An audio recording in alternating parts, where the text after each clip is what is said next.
वालेकुम अस्सलाम। ये मैं क्या देख रही हूँ? इतनी एक्टिव लेडी ने बिस्तर से दोस्ती कर ली। बस अचानक दोस्ती हो गई इस बिस्तर से। वैसे ये लेडी किसे कहा तुमने? क्यों? कुछ गलत कह दिया मैंने? वो शादी से पहले हमारे यहाँ किसी को लेडी कहना बना जाती है। बढ़ती हुई उम्र उनसे एक्सेप्ट जो नहीं होती। मजाक कर रही थी। वैसे मुझे अपनी रियल एज बहुत अच्छी लगती है। वो जो लड़की से खातून तक के जो साल होते हैं वो बहुत ही दिलचस्प होते हैं अगर कोई उन्हें हकीकत समझकर तस्लीम करे। बिल्कुल सही कहा तुमने।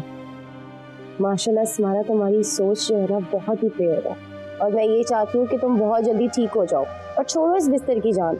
इतना मामूली सा एक्सीडेंट हुआ है, तुमने दिल पे ले लिया। अच्छा सुना, तुम्हारे लिए मैं कुछ लेकर आई हूँ। बस अब ये मत कहना कि इन सब चीजों की जरूरत नहीं थी। जो अपने होते हैं ना, जब दिल से कुछ करें तो उन्हें करने दिया करो। मैं जरा भी आता हूँ।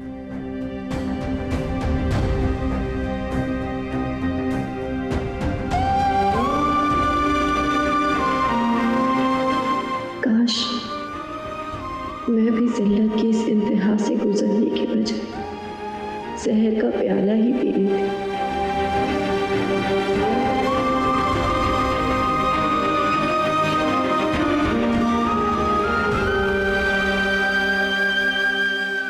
आ जाओ, आराम से देख।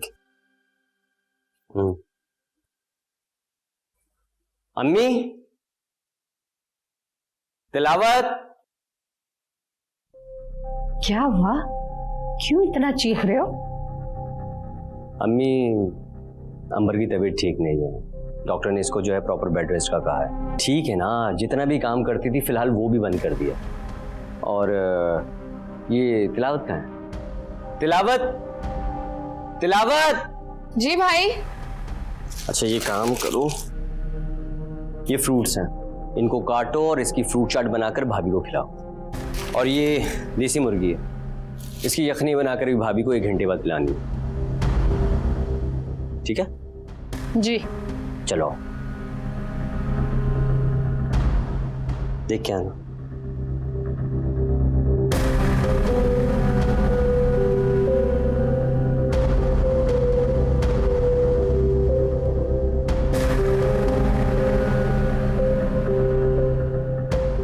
मर्दों को राम करने का हथियार औरत के पास सिर्फ एक ही होता है और वो होता है बच्चा। देखा नहीं तुमने इसको कैसा पागल हो रहा था? जाओ जाके बना के लाओ यखनी और फ्रूट चाट अपनी भाभी के लिए। जूती बनाती है मेरी ये सब कुछ। इस जोरू के गुलाम को बोलें ये जो सारी ड्रामेबाजी करनी है ना खुद करे, मुझे ना घसीटे इन चीजों के बीच में। और पकड़े आप, या खुद ही बनाए जाके पकड़े। वैसे भी तुम्हें काम से ना मौत आ जाती है, लेके जाओ बनाओ खुद।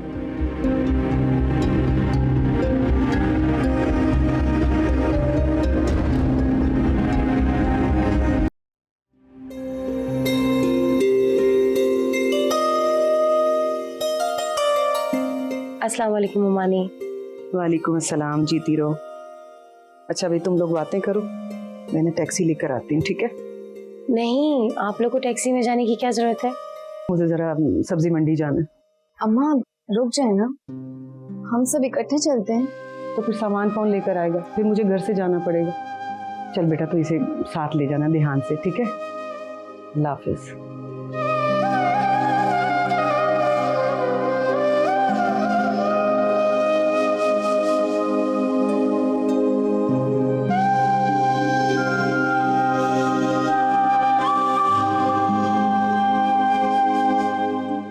जब मैं हॉस्पिटलाइज थी तो मम्मा ने मुझे 1 मिनट के लिए भी अकेला नहीं छोड़ा था। ऐसे हालात में बच्चों को अपने माँ बाप की मेंटल सपोर्ट की जरूरत होती है। ये हमें कभी नसीब ही नहीं हुआ। तुम समझ जाओ तुम कितने खुश नसीब हो। ठीक कहती हो। मैं ही बेवकूफ हूँ जो सारी जिंदगी अफसोस करती रही कि मुझे अपने रियल पेरेंट्स के पास होना चाहिए था। जब अब तो तुम्हें महसूस हो गया है, बस तुम खुश रहो। अच्छा मैं तुम्हारी हेल्प करूँ? अरे नहीं, मैं उठ जाऊंगी।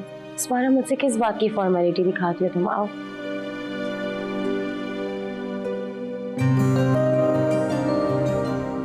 हारिस से बात होती है तुम्हारी?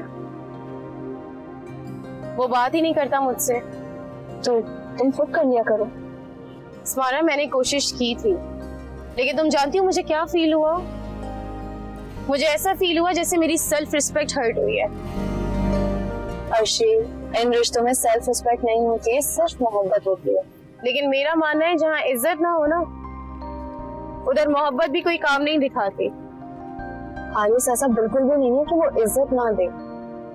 मैं जानती हूँ वो इस तरह का नहीं है। पहले तो वो मुझसे फिर भी बहुत नर्म लहजे में बात करता था, लेकिन जब से हमारी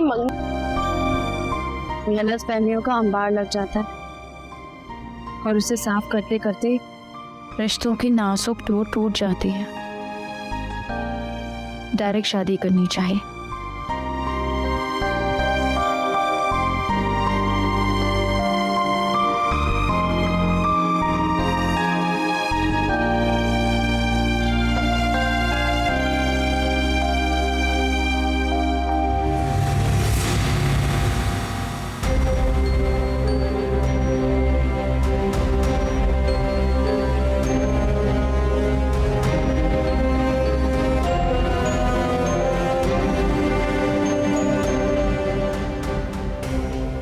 क्या हुआ?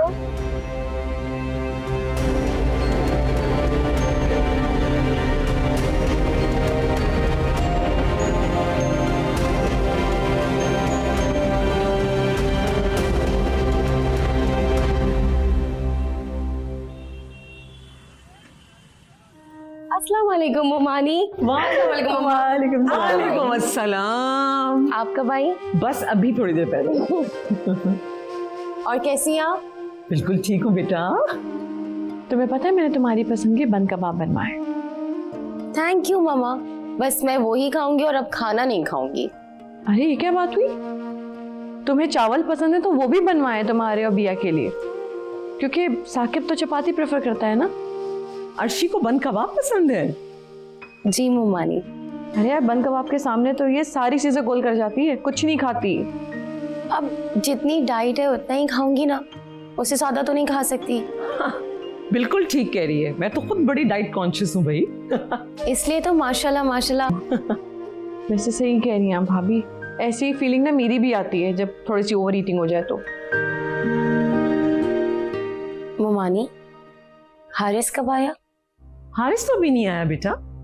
ये क्या कह रही हैं आप? मैं अभी अस्मारा को हॉस्पिटल से घर ड्रॉप करने जा रही थी, तब मैंने हारिस को देखा। क्या हारिस पाकिस्तान आ गया? मुझे तो नहीं बताया। क्या हो गया भाभी, अब सब खैरियत तो है? नहीं नहीं कुछ नहीं, तुम लोग खाना खाओ सब मिलके, फिर बात शेयर करते हैं। अब वक्त आ गया है कि मैं तुम्हें सारी बात बता दूं।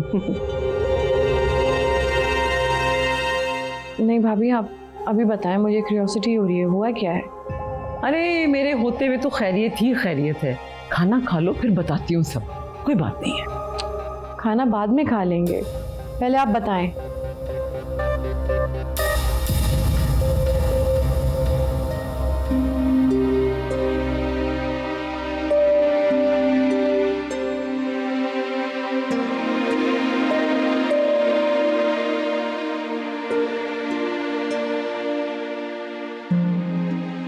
आपी,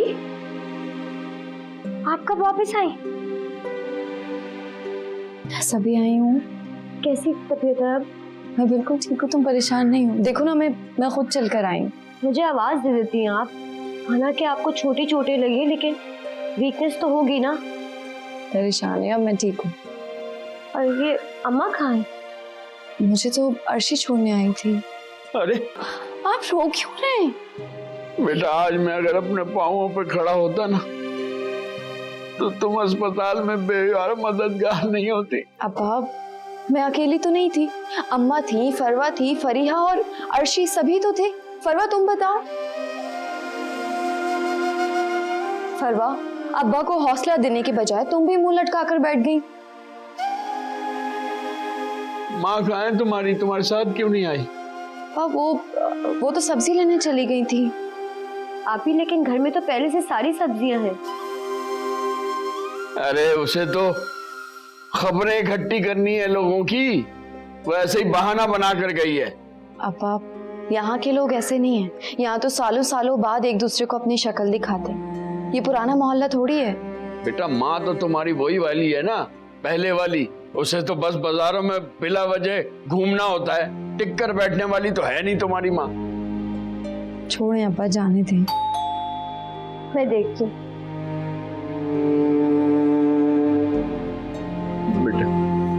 अब्बा परेशान मत हो, बहुत मामूली सी चोट है, इंशाल्लाह एक दिन में ठीक हो जाएगी।